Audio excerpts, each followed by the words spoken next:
Nepal communist party केन्द्रीय कमिटीको तर्फबाट यहाँलाई सम्पूर्ण हार्दिक अभिवादन व्यक्त गर्न चाहन्छु। म आज धेरै कुराहरू गर्नु गइरहेको छैन। धेरै अग्रज पार्टी केन्द्रीय कमिटीका वक्ता कविहरूले सम्पूर्ण कुराहरू राष्ट्रले समसामयिक वस्तुगत परिस्थितिको सन्दर्भमा आफ्नो कुराहरू कविहरूलाई दर्शाइसक्नु भएको छ। त्यसैले म खालि प्रदेश सरकारको तर्फबाट र अहिलेको समसामयिक वस्तुगत परिस्थिति, राष्ट्रिय राजनीतिक, राष्ट्रिय सरकारको सन्दर्भमा र समृद्धि, विकास, सुखी नेपाली, समृद्ध नेपालको सन्दर्भमा केही कुराहरू मैले आफूले अनुभवहरू बटुल्दै गरेको अवस्थामा र आज हामी एक नम्बर प्रदेशलाई एक नम्बर बनाउनुको निम्ति हामी एउटा अभियान र हामी अभियान्तामा थियौँ। त्यो अभियान्तको सन्दर्भको कुराहरू र मैले पाएको अनुभूतिहरू, मैले बुझेका कुराहरू, मैले जानेका कुरा र मैले यो एक नम्बर प्रदेशलाई एक नम्बर बनाउनुको निम्ति हामी त्यो अभियान्ता लाग्दै गरेको कुराहरूमा ठुल्ठुलो भिजनसहितको कुराहरू र समृद्धिको यात्रामा दादाको अवस्थामा र समृद्धि भनेको के रहेछ भन्ने सन्दर्भमा केही कुराहरू कमिटीसँग म केही कुराहरू अनुमति लिन चाहन्छु। अहिलेको मलाई अचम्म लाग्छ, म एउटा प्रदेशको एउटा भौतिक पूर्वाधार विकास राज्य मन्त्रीको हैसियतले पनि म भन्न चाहन्छु।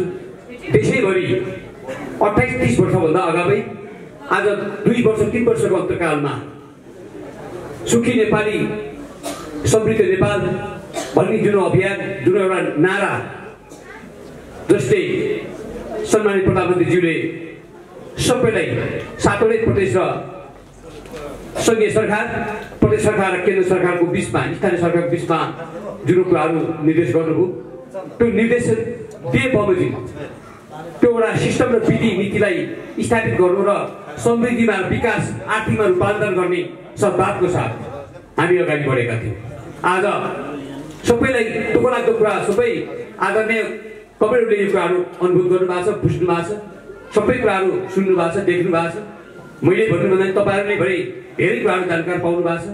म के भन्नु चाहन्छु भने त्यसरी 2/3 बहुमतको सरकार रहिरहँदाको अवस्थामा आज केन्द्र सरकारमा 2 वर्षको अन्तर्कालमा सम्मानित प्रधानमन्त्री केपी शर्मा ओलीजीले जसरी समृद्धि, जसरी विकास र आर्थिकलाई रूपान्तरण गर्ने सद्भाव लिएर जसरी उहाँले सातवटै प्रदेशलाई जसरी निर्देशन दिनुभयो, केन्द्रमा रहेर ठुल्ठुला परियोजनाहरू, ठुल्ठुला आवधिक योजनाहरूलाई आत्मसात गरेर जसरी समृद्ध विकासको यात्रामा अगाडि बढिरहेको सन्दर्भमा आज त्यसैगरी 28-30 वर्ष अगाडिको यो 3 वर्षको पिरियडमा सबै तमाम नेपाल राष्ट्रका सम्पूर्ण आदरणीय जनताहरू खुसी छाइरहेको बेलामा सन्दर्भमा आज सबैले खुसी व्यक्त गरिरहेको अवस्थामा, देखिरहेको अवस्थामा विकास भनेको यस्तो रहेछ, यस्तो पो हुँदो रहेछ भनेर भोगिरहेको अवस्थामा, देखिरहेको अवस्थामा आज हाम्रा केही पार्टीका 2/3 बहुमतका सरकारको र पार्टीको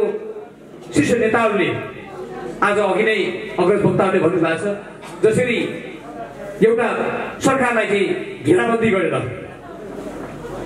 राखेर, घेराबन्दी गरेर उहाँले जसरी विकासको लागि जसरी अगाडि बढ्नु खोज्नु भएको छ, उहाँलाई कुनै पनि काम गर्नु अगाडिको भूमिका उहाँलाई खेल्न दिने मौका दिन सकेको छैन। त्यसैले म के भन्न चाहन्छु भने सम्पूर्ण आदरणीय कमरेडहरू यसरी घेराबन्दी गरेर त्यो घेराबन्दी गर्नुको तात्पर्य के हो भन्ने कुरा नि म अलिकति भन्न चाहन्छु। मैले जसरी मैले बुझेँ, मेरो बुझाइमा भर पर्ने कुराहरू पनि हुनसक्छ, तपाईँहरूले कसरी बुझ्नु भएको छ। त आज समृद्धि नेपाल, सुखी नेपालीको बारेमा जसरी यो अभियान्तामा जसरी लाग्यो, त्यसै सन्दर्भलाई म के भन्न चाहन्छु भने सायद केपी शर्मा ओली अबको यो राजनेता र स्थापित नेता अबको जिन्दगीमा यो नेताले जति, यो प्रधानमन्त्री जति अरू कसैले पनि समृद्धि, सुखी नेपालीमा कसैले पनि पुऱ्याउनु सकेन, कसैले पनि गर्नु सकेन भन्ने त्यो सोचबाट सायद उहाँलाई त्यो दिमागमा परेर हो कि चारैतिरबाट उहाँलाई घेराबन्दी गर्यो। यो कुरो सबैले सर्वविदित छ, सबैले बुझ्नु भएको छ। आज त्यसै त्यसको अक्षर सङ्गीत प्रदेश सरकारमा पनि त्यो कुरा परेको छ। आज हामीसँग अहिले भर्खरै पनि तपाईँले सुन्नु भएको छ, तपाईँले देख्नु भएको छ, बुझ्नु भएको छ, हरेक समाचारबाट, फेसबुक सञ्जालबाट तपाईँले प्राप्त गर्नु भएको छ। तपाईँहरूले अहिले पनि हामीलाई पनि प्रदेश सरकारलाई विधिसम्मत ढङ्गबाट एउटा संसदीय अभ्यासबाट निर्वाचित एउटा चिफ मिनिस्टरलाई अपदस्थ गर्ने गरी अविश्वासको मत हालेको छ। तपाईँले बुझ्नु भएको छ। हामी त एउटा विधिगत सदनबाट निर्वाचित भएर जनताबाट अनुमोदित भएर निर्वाचित मान्नेबाट अनुमोदन गरेर निर्वाचित गरेर आएका हामी प्रतिनिधि हौँ अथवा सरकारको चिफ मिनिस्टरलाई अपदस्थ गर्ने किसिमको चाहिँ अहिले कामहरू भइरहेको छ। तर त्यसको सामना हामीले गर्नु गइरहेको छ, हामी गरिरहेका छौँ। त्यसमा कुनै समस्या परेको छैन। अब हामी जुन दिन त्यसको एउटा अवधिको टाइम हुन्छ त्यो टाइममा हामी फेस गर्नेछ, त्यसमा कुनै समस्या छैन। त्यसैले म के भन्न चाहन्छु भने जसरी हामीले 1 नम्बर प्रदेश 1 नम्बर बनाउनुको निमित्त जसरी त्यो अभियानतामा हामी त्यो विकास नहुनुको निम्ति जनताको मनमनमा जनताको भावनामा सबै छुएको कारणले गर्दा अथवा जनताले सबै देखेको कारणले गर्दा सायद त्यो विकास धेरै भयो र स्थापित नेता हुनेछ भन्ने उहाँहरूलाई लागेर होला। सायद किन त्यस्तो हुन सक्छ, कसरी त्यस्तो हुनु गयो, कसरी त्यस्तो खालको चाहिँ व्यवहारहरू हुनु गयो। एउटै पार्टीको 2/3 बहुमतको सरकारलाई गिराएर आफ्नै पार्टीको नेताहरूले गिराएर उहाँहरूको के त्यो भित्रमा के कस्तो खालको चाहिँ ग्याप छ मलाई थाहा भएन। उहाँहरूको सिन्डिकेट के हो, उहाँले भन्नु खोजेको के हो, उहाँहरूको चाहना के हो, उहाँले खोज्नु भएको कुरा के हो, मैले केही पनि बुझ्न सकिरहेको छैन। यसको मतलब के हो भने उहाँहरूको मतलब मैले बुझाएको अनुसार के हो भने उहाँहरूको 2 वर्ष 3 वर्षको अन्तकालमा उहाँहरूले भाग पाएन भनेर हो कि त्यस्तो खालको चाहिँ मैले त्यो कुरा बुझेको छ। त्यसैले म के भन्न चाहन्छु भने त्यो केन्द्रीय लेभलको कुरा सबै आदरणीय अब हाम्रो प्रमुख अतिथि लगायतको अझै वक्ताहरू हुनुहुन्छ, उहाँले पनि भन्नुहुनेछ, त्यहाँतिर म जान चाहन्न। अब म के भन्न चाहन्छु भने ओखर विकास क्षेत्रमा म केन्द्रित हुन चाहन्छु। आज नेपाल कम्युनिस्ट पार्टीको 2/3 बहुमतबाट हामीले निर्वाचित भएर हामी 3टा सांसदहरू सङ्घीय प्रतिनिधि सभाको मान्ने प्रदेशको क र ख को 2टा मान्ने भएर हामी जनताबाट अनुमोदित भयौँ। अनुमोदित भइरहेको अवस्थामा मलाई अचम्म लाग्छ। जस्तै आज अघि भने साथीहरू कमरेडले धेरै कुराहरू भन्नुभएको छ। केन्द्रीय सदस्य सिफारिस भइसके पश्चात तर हामीलाई नियुक्ति गरिसके पछाडिको कुराहरू जनतासँग भ्रान्ति कुराहरू छरेको छ अरे जताततै फेसबुकमा पनि आएको रहेछ र धेरै कमरेडले हामीलाई जानकारी दिएको पनि छ। म अचम्म लाग्छ। एकराजीलाई मैले के भन्न चाहन्छु भने उहाँलाई एकराजीले जुन जसरी एउटा पदीय हैसियतमा एउटा पार्टीको सेन्ट्रल कमिटीको एउटा सदस्य भएको हैसियतले र केन्द्रीय सदस्य तथा ओखलढुङ्गा जिल्लाको सङ्घीय प्रतिनिधि सभाको मान्ने भइसकेको हैसियतले र यहाँको चाहिँ इन्चार्ज भएको हैसियतले पनि त्यसरी पार्टी फुटिसकेको सङ्घारमा र पार्टी फुट्दै गर्दाको अवस्थामा पनि उहाँले कुनैसँग सहकारी संवाद नगरिकन छलफलको प्रक्रियामा अगाडि नबढाइकन उहाँले गाउँ गाउँमा अगाडि कार्यकर्ता भेला गर्ने भनेर अनि तथापि आफ्नै पार्टीको प्रतिनिधिहरू आफ्नै पार्टीको समकालीन साथीहरूलाई अनि जनतालाई अगुवाईको भूमिका खेलेर अनि विभिन्न किसिमको लान्छना लगाएर अब आँखामा पट्टी बाँधेर गुब्रुङमा पार्ने गरिकन हाम्रो बारेमा एउटा चरित्र हत्या गर्ने गरिकन उहाँले कुराहरू भन्नुभएको रहेछ। म त्यहाँतिर पनि जान चाहन्न। उहाँलाई म धन्यवाद दिन चाहन्छु। धेरै ठुलो राम्रो काम गर्नुभयो भने म धन्यवाद दिन चाहन्छु। तर एउटै कुरा म के उहाँलाई के भन्न चाहन्छु भने अबको यो जुन सम्मानित प्रधानमन्त्रीजीले निर्वाचनमा अब जानुपर्छ भनेर उहाँले जुन घोषणा गर्नुभयो त्यो घोषणा गरिसके पछाडिबाट उहाँ किन निर्वाचनमा डराएर उहाँहरू किन हतासिएर उहाँले किन हिँड्नुहुन्छ? निर्वाचनमा आउनुहोस्, ठिक छ, प्रत्येक ढङ्गबाट विधिगत रूपबाट एउटा नियमसम्मत रूपमा एउटा विगतसम्मत रूपबाट हामी अगाडि बढौँ, आउनुहोस्, प्रतिपक्षको भूमिका खेलेर फेरि निर्वाचनमा जाउँ, जनताले फैसला गर्नेछ। यो कुरा म उहाँलाई अनुरोध गर्न चाहन्छु। तर व्यक्तिगत ढङ्गबाट जे मलाई त्यो कुरा बोलेर के अर्थ हुँदैन भन्ने लाग्छ मलाई। तर म ओखलढुङ्गामा म यो कुरा भन्छु, हामीले ओखलढुङ्गा जिल्लालाई समृद्धि विकास र आर्थिकमा रूपान्तरण गर्ने सद्भावको साथ हामी हिजो चुनावी सदनमा बोलेका कुरालाई पुरा गर्नको निमित्त हामीले औराद खनेर प्रदेश सरकारको तर्फबाट म भन्न चाहन्छु, दाबी गरेर म भन्न चाहन्छु, यति ठुल्ठुला परियोजनाहरू ल्याएका छौँ, यति ठुल्ठुला हामीले मास्टर प्लान ठुलो योजनाहरू ल्याएका छौँ। हामीले जति पनि ल्याएको बजेटिङहरू त्यति हामी अरू जिल्लाको भन्दा त्यति कमजोरी पनि छैन। मैले त वास्तवमा यो कुरा जिल्लाको हकमा मात्रै मैले बोल्नु त नमिल्ने कुरा हो। तैपनि 14वटा जिल्लामा मैले आफूले बोल्नुपर्ने कुरा भए तापनि म यो जिल्लाको सर्वोत्तम यहाँको निर्वाचित सदस्यको नाताले पनि मैले केही कुराहरू मैले सम्प्रेषण गर्नुपर्छ, यो कुराहरू जनतालाई मैले भन्नुपर्छ। त आज म के भन्न चाहन्छु भने यत्रो विकासहरू जताततै जनताले खोजेको कुरालाई जनताले रोजेको कुरालाई हामीले पुरा गर्दै गइरहेको छ। हिजो चुनावी सन्दर्भमा बोलेको कुरालाई पुरा गर्दै गइरहेको छ। यो कुराहरू सबै जनताले अनुभव गरेको छ, सबै जनताले यो कुरा बुझेको छ। अनि साथीहरू कता कता हिँड्नु भएको छ, किन हिँड्नु भएको छ, अनि अहिले सडक आन्दोलन गरेर जुलुसमा हाम्रै पार्टीका साथीहरूलाई सरकारको विरुद्धमा उहाँहरू हिँडिरहनु भएको छ। म के भन्न चाहन्छु भने उहाँको सङ्घको साथी म एकैचोटि मलाई अचम्म लाग्छ। मैले एकपल्ट बिचमा हाम्रो कुरा भएको थियो, बिचमा यो जुन तपाईँले हस्ताक्षर तपाईँले सङ्कलन गरेर हिँड्नु भएको छ, यस्तो व्यतीत काम नगर्नुहोस् एकैचोटि तपाईँले। त्यो तपाईँ यो ओखलढुङ्गा जिल्लाको शीर्ष नेता नै हो, तपाईँ सँगै प्रतिसभाको मान्य पनि हुन्छ, केन्द्रीय सदस्य पनि हुनुहुन्छ।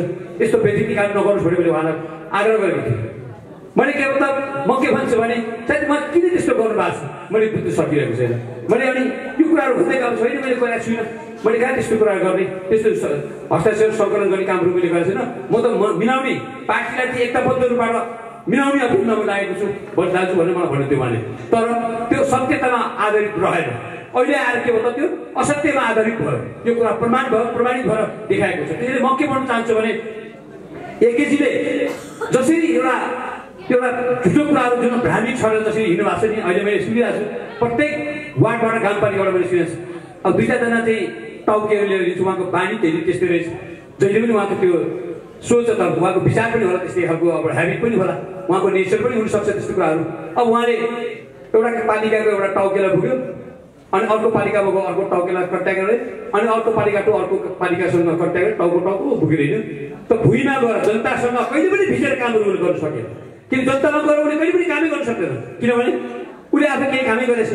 सँगै प्रतिनिधि सभाको मान्य भइसकेपछि उहाँको भिजन के ल्याएको परियोजनाहरू के ल्याउनु भयो, 3 वर्षको पिरियडमा के ल्याउनु भयो देखाउनु पऱ्यो जनतालाई।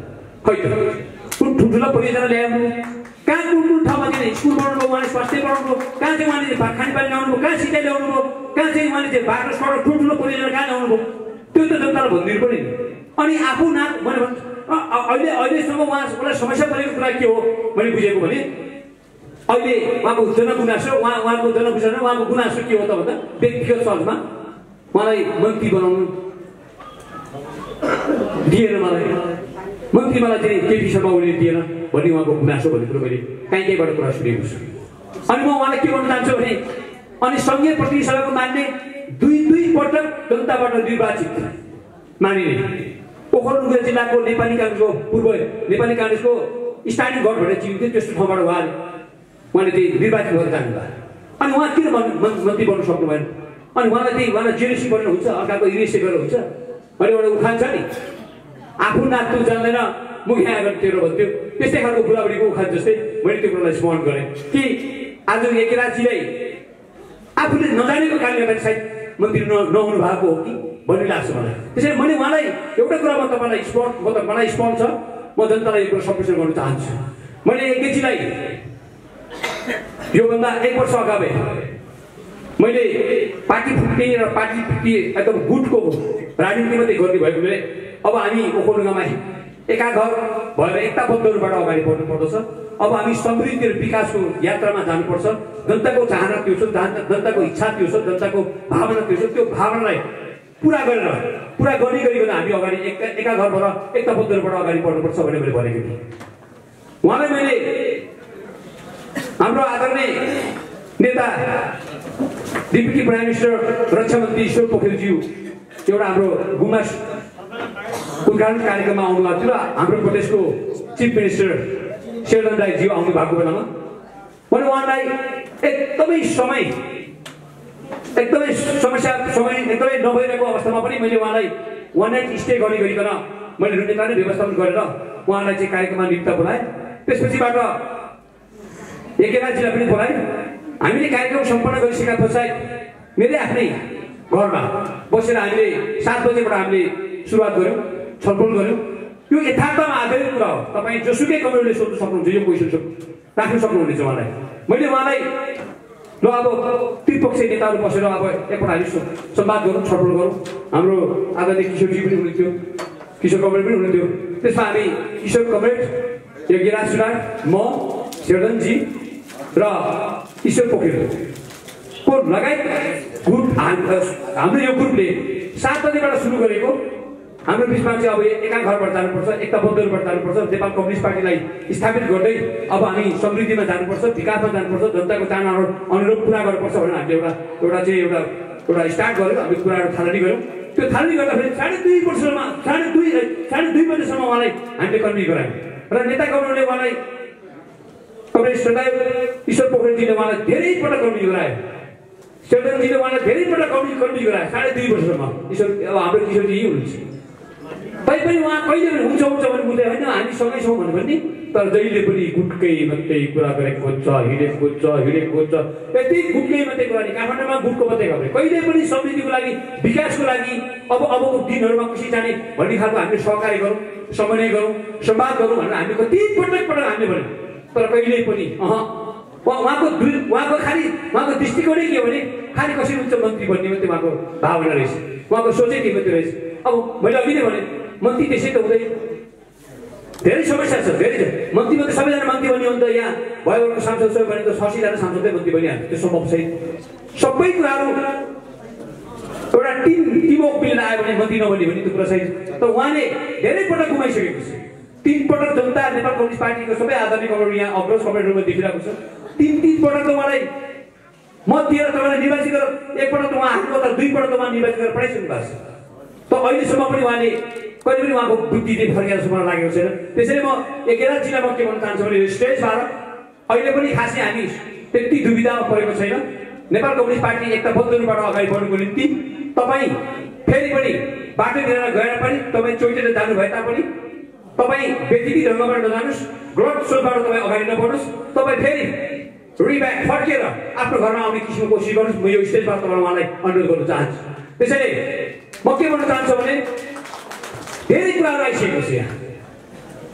अहिले नगरे कहिले गर्ने, हामीले नगरे कहिले गर्ने भन्ने जुन नाराहरू हामीले त्यसै लगायौँ, तर त्यो नारा बमोजिमबाट हामीले काम गर्न पुरा गर्न सकिरहेको छैन। त हामी तीनटा मान्ने साँच्चीकै जनताले अनुमोदित गरेर पठाएको 3टा निर्वाचित मान्नेहरू एका घरबाट एकताबद्ध रूपबाट हामी जाने थियौँ भने निश्चय पनि समृद्धिमा अरू जिल्लाभन्दा धेरै मात्रामा हामीले रूपान्तरण गर्न सक्थ्यौँ, हामीले विकास ल्याउन सक्थ्यौँ। त्यो कुरा म विश्वासको साथमा दाबीको साथमा भन्न सक्छु। तर उहाँले नगरे तापनि अहिले पनि केही बिग्रेको छैन। जति जनताले ओखलीको जनताले जति चाहेको कुराहरू छन्, जति विकासको बारेमा जति ल्याउनु पर्ने कुरा एजेन्डाहरू, ठुल्ठुला भिजनहरू, ठुल्ठुला परियोजनाहरू त्यो आत्मसात गरेर ल्याएका छौँ। हामी त्यति सानो चाहिँ कमजोरी छैनौँ।